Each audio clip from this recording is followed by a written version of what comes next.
Welcome to Telangana rising news. అర్హులందరికీ సంక్షేమం, లబ్ధిదారుల ముఖ గుర్తింపు ఖచ్చితంగా అమలు చేయాలి. సౌర విద్యుత్ వినియోగాన్ని ప్రోత్సహించాలి. ఈ నెల 6 నుంచి 12 వరకు ప్రజాపాలన ప్రగతి ప్రణాళిక. జూన్ 2న రాష్ట్ర ఆవిర్భావ దినోత్సవ వేడుకలు. అన్ని స్థాయిల ప్రజాప్రతినిధుల భాగస్వామ్యం. కలెక్టర్ల సదస్సులో ముఖ్యమంత్రి శ్రీ రేవంత్ రెడ్డి గారు అధికారులకు దిశానిర్దేశం. నిజమైన అర్హులందరికీ సంక్షేమ పథకాలు అందేలా చర్యలు చేపట్టాలి. ప్రజాప్రభుత్వం చేకూరుస్తున్న లబ్ధిని గ్రామ సభల్లో ప్రజలకు వివరించాలి. రేషన్ కార్డులు, సన్నబియ్యం, ఇందిరమ్మ ఇళ్లు, 200 యూనిట్ల ఉచిత విద్యుత్తు, మరి 500 రూపాయలకే గ్యాస్ బండ, ఇటువంటి పథకాలన్నిటిపై కూడా ప్రజల్లో విస్తృతంగా ప్రచారం చేపట్టాలంటూ కూడా సీఎం రేవంత్ రెడ్డి గారు అధికారులకు సూచించారు.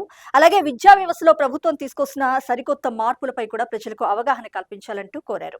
సర్కారు దవాఖానాలను పటిష్టం చేసేందుకు సమీపంలోని బోధన ఆసుపత్రులతో అనుసంధానం చేయాలి. మరి మధ్యాహ్న భోజన ఏజెన్సీలకు ప్రతి నెల ఖచ్చితంగా బిల్లులు అందేలా చూడాలంటూ కూడా సీఎం రేవంత్ రెడ్డి గారు వ్యాఖ్యానించారు. 99 రోజుల యాక్షన్ ప్లాన్ అమల్లో భాగంగా అన్ని స్థాయిల్లోని ప్రజాప్రతినిధులు గ్రౌండ్ లో పూర్తిగా భాగస్వామ్యంతో వ్యవహరించాలంటూ సూచించారు. మీ పనితీరుకు మీరే రక్ష. ఎవరో చెప్పారని తప్పులు చేయొద్దు.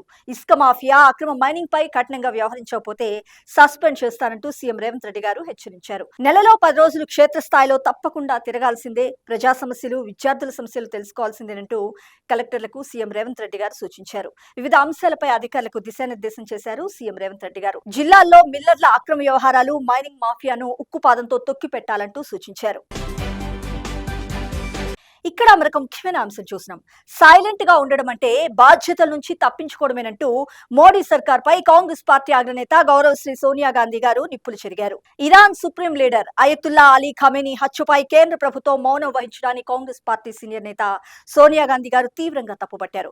ఈ విషయంలో మౌనంగా ఉండడం అంటే తటస్థంగా ఉండడం కాదని, అది పూర్తిగా బాధ్యతల వైఫల్యమేనంటూ ఆమె విమర్శించారు. ది ఇండియన్ ఎక్స్ప్రెస్ పత్రికకు రాసిన వ్యాసంలో సోనియా గాంధీ గారు పలు కీలక వ్యాఖ్యలు చేశారు.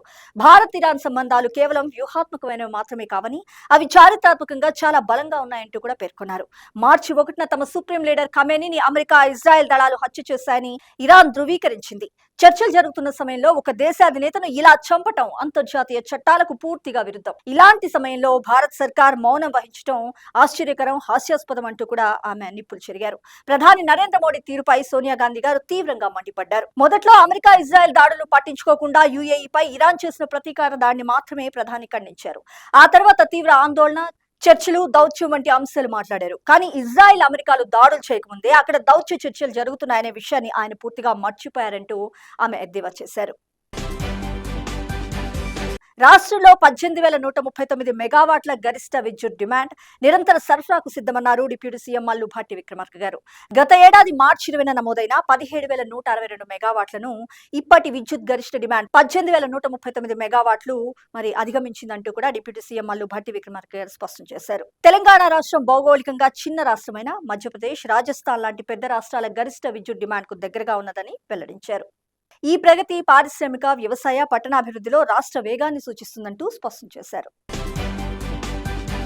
పేదల సంక్షేమమే లక్ష్యంగా పనిచేయండి. అర్హులకు సంక్షేమ పథకాలను చేర్చాల్సిన బాధ్యత కలెక్టర్లదే. మానవీయ కోణంలో నిర్ణయాలు తీసుకున్నట్టు మంత్రి పొంగులేటి శ్రీనివాసరెడ్డి గారు అధికారులకు దిశానిర్దేశం చేశారు. 2 ఏళ్లలో ప్రజాప్రభుత్వం ఎన్నో అభివృద్ధి, సంక్షేమ కార్యక్రమాలను అత్యంత ప్రతిష్టాత్మకంగా అమలు చేస్తూ వస్తుంది. జోగులాంబ, గద్వాల, కరీంనగర్, రాజన్న సిరిసిల్ల, వికారాబాద్, మెదక్, భద్రాద్రి కొత్తగూడెం, హనుమకొండ తదితర జిల్లాల నూతన కలెక్టర్లతో ఈ సందర్భంగా పేద ప్రజల సంక్షేమమే లక్ష్యంగా పనిచేయాలంటూ సూచించారు. మహిళా సంఘాలకు బీమా భరోసా. ప్రజాప్రభుత్వంలో 246 కోట్లు చెల్లించినట్లు మంత్రి సీతక్క గారు వెల్లడి. మహిళా స్వయం సహాయక సంఘాల సభ్యులకు ప్రమాద బీమా, లోన్ బీమా పథకాలు ఒక ఆర్థిక రక్షణ కవచంలా నిలుస్తున్నాయని మంత్రి సీతక్క గారు వెల్లడించారు.